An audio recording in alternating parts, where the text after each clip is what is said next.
La pièce Antigone de Jean Anouilh est l'une des œuvres littéraires les plus marquantes du XXe siècle, reflétant un conflit psychologique et philosophique entre les personnages. Il s'agit d'une réécriture moderne de la tragédie classique de Sophocle, écrite en 1944, sous l'occupation nazie en France. Cette pièce confère une dimension politique et sociale au théâtre, explorant les thèmes du pouvoir, de la liberté et de la résistance. Cet article propose un résumé détaillé de la pièce, une analyse de ses personnages et des idées principales, ainsi qu'une étude de son conflit central.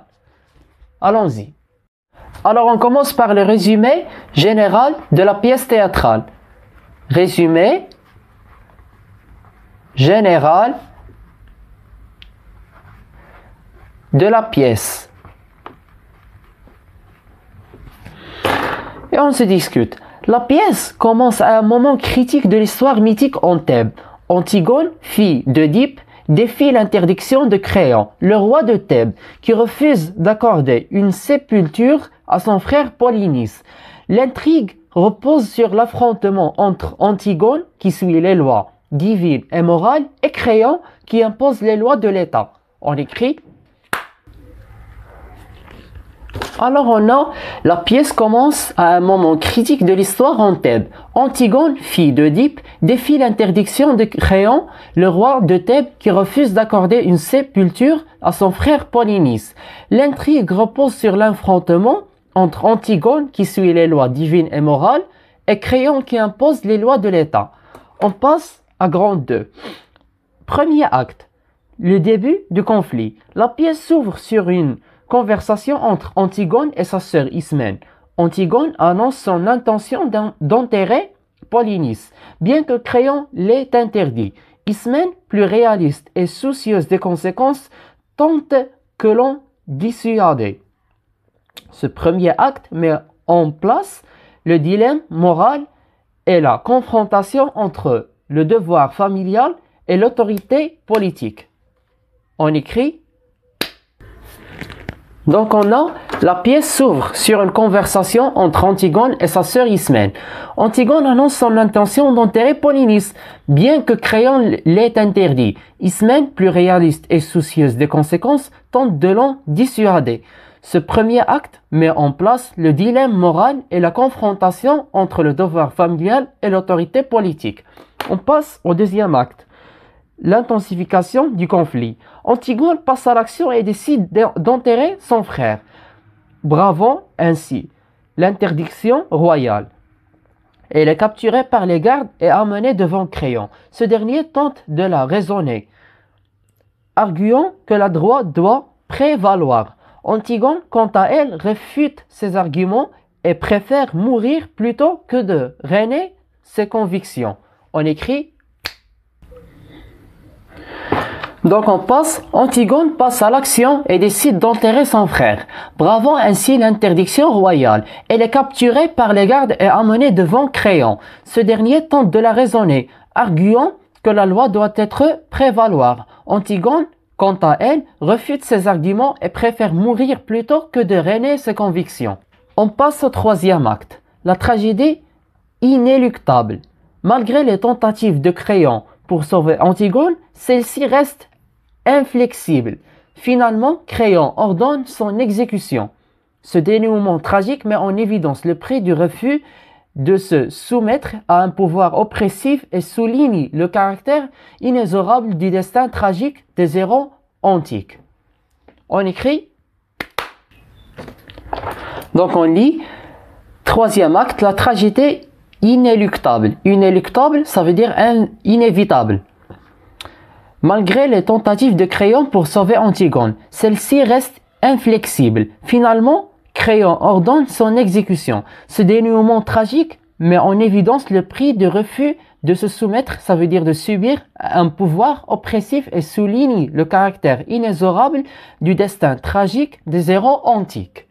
On passe aux personnages principaux. Premièrement, on a Antigone, héroïne de la pièce. Elle incarne la conscience morale et le respect des traditions familiales et religieuses. Son défi face à l'autorité fait d'elle une figure de la résistance contre l'injustice. Deuxièmement, on a Créon, le roi du Thèbes. Il symbolise l'ordre politique et la raison d'État. Son entêtement à appliquer la loi le mène à une issue tragique. Troisièmement, on a Ismène, la sœur d'Antigone. Elle représente une vision plus pragmatique et soumise à l'autorité. Derrièrement, les autres personnages, le cœur, les gardes et Aimon. Aimon, c'est le fils de Créon et fiancé d'Antigone, joue un rôle secondaire mais essentiel dans l'évolution du drame. On écrit. Donc on passe. Premièrement, Antigone, héroïne de la pièce. Elle incarne la conscience morale et le respect des traditions familiales et religieuses. Son défi face à l'autorité fait d'elle une figure de la résistance contre l'injustice. Deuxièmement, on a Créon, roi de Thèbes. Il symbolise l'ordre politique et la raison de l'État. Son entêtement à appliquer la loi le mène à une issue tragique. Troisièmement, on a Ismène, sœur d'Antigone. Elle représente une vision plus pragmatique et soumise à l'autorité. Quatrièmement, les autres personnages, le cœur, les gardes et Aimon, qui est le fils de Créon et fiancé d'Antigone, jouent un rôle secondaire mais essentiel dans l'évolution du drame. On passe aux thèmes principaux. Premièrement, on a le conflit entre la loi morale et la loi d'État. Antigone suit ses valeurs et sa conscience, tandis que Créon impose une justice implaçable. Deuxièmement, on a la liberté et la résistance. Antigone illustre le combat contre l'oppression et la tyrannie. Troisièmement, on a les conséquences tragiques de la rébellion. La pièce met en exergue le prix de refus de l'obéissance. Dernièrement et quatrièmement, on a le devoir familial contre le devoir civique. Le choix d'Antigone reflète un débat intemporel entre l'amour familial et les obligations sociétales. On écrit.